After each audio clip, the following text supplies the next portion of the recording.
Recently, I received an email asking me, what's one thing you wish more people knew about retirement? And that's such a great question. So I thought about it for a while and I thought maybe it's the withdrawal strategy, how important that is, or maybe the importance of Roth conversion or tax efficiency or delaying your Social Security. But then I realized the most important thing that I wish people knew about retirement actually has to do with the discovery made by Abraham Maslow, who is a famous psychologist, later in life. So today I'm going to give you a bit of background on Maslow and how his philosophy applies to retirement and what it could mean for your retirement. But first, my name is Kevin Lum. I'm a certified financial planner, and this channel is dedicated to helping 1 million people retire without worry. Now, before I dive into today's topic, I need to give you a bit of warning that this is going to be slightly different than my more practical videos where I talk about Roth conversion strategies or which account should you withdraw from first. But I think the topic we're going to talk about is every bit as important to retirement as anything else we'll talk about in this channel. And honestly, it's important whether you're nearing retirement or in retirement, or you're just starting out in your career. But before I talk about Maslow, I want to take a minute and share a story about one of my friends. I had a very ambitious friend who had a goal of retiring early. And by his mid-50s, he had achieved his dream. In fact, he'd achieved a dream that many of us would love to achieve. He retired early, he had financial independence, and he had freedom to do whatever he wanted to do. Then one day, out of the blue, when we were talking, he said, "I wish I'd never retired." And that conversation stuck with me because over the years, I started picking up on a similar feeling when I talked with people who'd been retired for a while. Early on, the excitement of retirement keeps us going. But as time goes on, I begin to notice that a malaise or almost a bit of a depression begins to set in. And that's where Maslow's discoveries later in life really come into play. Now, as you probably know, Maslow was an American psychologist who introduced the concept of the hierarchy of needs in his 1943 paper, A Theory of Human Motivation. Now, when Maslow wrote this paper, he was in his mid-30s, and he built on the theory in the paper in a book that he later released called Motivation and Personality. Now, you've probably seen the famous pyramid outlining the basic needs that we all have, right? It starts out with the basics, but as you move up the hierarchy, the needs become more complex. And here's what I found really interesting. It maps almost perfectly on top of retirement. Maslow suggests that people are motivated first to fulfill basic needs before moving on to more complex or more advanced needs. The foundation was biological and physiological needs. These are the basic things that we need for life: air, food, water, shelter, warmth, sleep. And I see this all the time with retirees. There's a certain group of people who say, your fancy software looks great. Those Roth conversions look great. But my question isn't how to optimize my tax savings. My question is, how do I make ends meet? How do I afford food? How do I afford medicine and healthcare in retirement? And so that's the foundation. Those are the basic things that all of us need. But then the next level, Maslow says, is safety. We need protection from the element. We need security and stability. And this is what causes people to work way longer than they need to work. And I see this all the time when I'm helping people plan for retirement. It's the thing that keeps people working way longer than they need to work. It's what causes people to die with a giant pile of money. We often get so stuck in our need and our desire for safety and security that we are never able to invest what we need to in other areas of life, like relationships. The next area, he says, is relationships. There is this desire inside of us that we need to be needed and we need to be known. And this is where retirement can become really tricky because some people, once they retire, begin to feel really disconnected from other people. They're no longer going into work every day and their routine is disrupted. And they often find it hard to maintain meaningful relationships, which is one of the reasons that loneliness is an epidemic. But there's this basic need within inside all of us that we need relationship. We need other people. Now, for some of us, it's more than others, right? Some of us could be happy sitting in our room for days on end watching YouTube videos. But even those of us who could sit in a room watching YouTube videos for 10 hours a day and be completely happy, there's still a need to be connected to someone else. Even that other person is just sitting in the next room watching YouTube videos as well, and we hardly ever or talk, there's this need for connection. Maslow says the next level is self-esteem. This is actually a huge issue for retirees because many of us received our sense of achievement and esteem and self-worth from our jobs. And without work, many people feel as if they lose their sense of purpose. And so finding that thing that gives us a sense of achievement and the respect of others is really difficult. And so for some of us, there needs to be a reorientation. For many of us, there needs to be a reorientation as we begin to reorient how we receive esteem and the respect of others.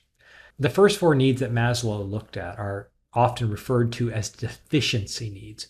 Without them, you feel unhappy, right? Without relationships, without the respect of others, without the basic needs of life and security, we are unhappy. And when these needs are fulfilled, they provide instant gratification. So when you are lonely and you find someone to make you less lonely, there's this instant sense of gratification, of happiness, but it's not lasting. And so Maslow says there is another level. There is the peak of the hierarchy. There is another level beyond esteem that we all need to thrive and to be fulfilled. And he says that need is self-actualization. Another less fancy way to say it would be you need a sense of accomplishment, which means realizing your personal potential, being your best, or seeking peak experiences. There's this need inside of us to realize our personal potential, a need to be stretched and to achieve growth and to have peak experiences. Why do you think so many people literally climb mountains or run marathons or climb the corporate ladder? There's this need for achievement. This is why humans do hard things, because we need to be stretched. We want to grow. It's built into our very DNA. It's what drives and pulls us into the future. It's what gets us out of bed in the morning. Humans are made to accomplish hard things. Maslow would say you need to discover your human potential and then live into it. He said, what a man can be, he must be. This was thought to be the highest level. You have reached this peak when you have self-actualized, when you've done hard things, when you've accomplished, when you've reached the mountaintop. But for any of us who have ever reached the top of the mountain, whether that's the top of our career or we've run a marathon or whatever the thing is, this peak experience that we sought, what we find is often the fulfillment that we were looking for still isn't in the peak experience. And this is why I was so fascinated when I actually discovered, I think I discovered it in a footnote, that Maslow later in life updated his hierarchy of needs. So you remember when he wrote the first kind of hierarchy of needs, he wrote it in his mid-30s. And of course, in your mid-30s, it seems that achieving and accomplishing are the most important things in life. Later in life, when Maslow updated his needs, he went from 5 needs to 8. And he actually put 2 needs above self-actualization. He said we also have a cognitive need, the need to understand, the need for knowledge. It's why documentaries are so popular. It's why we're fascinated by how things work and why lifelong learning is crucial even in retirement. You don't want to stop growing just because you stop working. Maslow said the next need is aesthetic needs. There's a desire for beauty and harmony, nature, music, art. It's why we're drawn to beautiful environments. It's why I'm obsessed with mid-century modern architecture.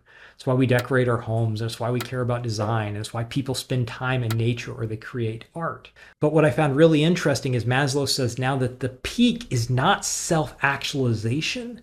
Instead, the peak need is transcendence. The way Maslow would say is about living beyond yourself. It's about finding a purpose not just for you, but a purpose beyond yourself. And this is a really interesting shift, right? Because when he wrote the first hierarchy of needs, he's in his mid-30s, and he writes this later one towards the end of his life. And there's this shift that we realize that our own self-achievement and our own self-actualization and climbing the corporate ladder or achieving great things is really motivating when you're in your mid-30s. But once you've achieved everything you set out to achieve, there's often this feeling that it's like, is this all there is? And Maslow says the reason we have this feeling is because there is a greater need, and that is a need to serve something bigger than ourselves. Our greatest need in life can only be fulfilled in serving the needs of others. It's compassion, it's caring, it's sympathy. Marty Seligman, a professor at the University of Pennsylvania, builds on Maslow's work, and he goes a step farther, and he says that the sense of meaning and purpose can only be derived from belonging to and serving something bigger than the self. But Seligman says it's not just about living beyond yourself, but living beyond yourself in service to something bigger than yourself. This, by the way, is why research shows that people who are actively religious, they tend to live longer. It gives us a purpose beyond ourselves and calls us to care about someone or something other than ourselves. Now, you could rightly argue that much of religion has become incredibly turned in on itself, but that is a topic for someone else to explore. But at the core of Maslow's philosophy later in life is he said the peak experience in life is finding a purpose bigger than yourself. So back to the question at the beginning, what do I wish that more people knew about retirement? It would be a recap of Maslow's work, including his later discoveries. So if I was going to summarize all this for retirees, it would be these four things. People have a need to learn. You have a need to learn, but you also have a need to be stretched and to grow. Don't stop doing hard things and stretching yourself and achieving new things just because you've retired, right? Continue to push yourself. There's something inside of us that loves to try hard things and to stretch and to grow. But the next piece is you need relationships. You just do. You need to find ways that you can be connected and be with other people.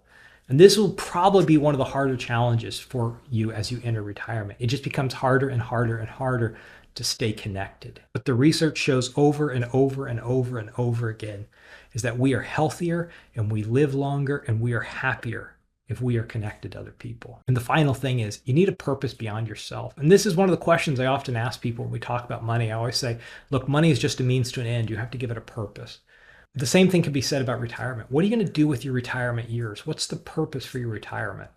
There are going to be some amazing things you're going to get to do. You're going to get to travel and have so much more freedom and flexibility and play pickleball and do all the things that you've always wanted to do. But what is there beyond that? What does it look like to take some of the time and the resources that you've been gifted and to share that with others? And I don't know what it's going to look like. For some of you, so for some of my clients, they volunteer at an animal shelter and they help with animal rescue. For other people, they're really involved with their church or their synagogue. There are a million different ways that we can give back. Some people are really involved in the political process and helping candidates get elected and helping to create a better world. I don't know what that looks like for you, but what I do know is that the people who are happiest and the most fulfilled are part of something bigger than themselves and their own retirement. So when you're thinking about retirement and what that retirement will include, remember this list. Make sure you're continuing to learn new things. Don't stay static. Continue to stretch yourself and to grow and prioritize relationships. And finally, give yourself something bigger than yourself to be a part of. That's what will make your retirement not just successful, but fulfilling. Hey, thanks for watching. Now, some of you may be watching this and saying this all sounds great. I want to have a fulfilling retirement, but I have no idea if I can afford to retire. Well, if that's you, I've got a video on 5 numbers you need to know before you retire.